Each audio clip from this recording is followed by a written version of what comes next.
সম্প্রতি ভারতে আশ্রয় নেওয়া আওয়ামী লীগের সাবেক সেতুমন্ত্রী ওবায়দুল কাদের, স্বরাষ্ট্রমন্ত্রী আসাদুজ্জামান খান কামাল, শেখ তন্ময়, বাহারুদ্দিন জাহাঙ্গীর কবির নানক, শেখ সেলিম সহ আওয়ামী লীগের কয়েকজন নেতার সঙ্গে গুরুত্বপূর্ণ আলোচনায় অংশগ্রহণ করতে ভারত সরকারের সর্বোচ্চ নিরাপত্তায় দিল্লি থেকে উড়িষ্যায় পৌঁছেছেন শেখ হাসিনা।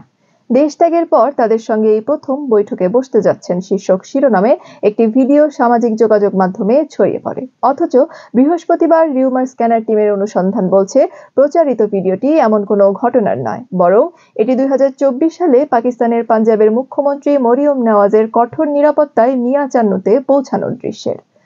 অনুসন্ধানে কি ফ্রেমের রিভার্স ইমেজ সার্চের মাধ্যমে পাকিস্তানি গণমাধ্যম সোনো নিউজের ইউটিউব চ্যানেলে 2024 সালের 13 আগস্ট প্রকাশিত ভিডিওর বিবরণী থেকে জানা যায়, পাঞ্জাবের মুখ্যমন্ত্রী মরিয়ম নওয়াজের হেলিকপ্টারে মিয়া চান্নুতে আগমনের দৃশ্য, যেখানে তার সফরের জন্য নেওয়া কঠোর প্রোটোকল এবং নিরাপত্তা ব্যবস্থা দেখানো হয়েছে।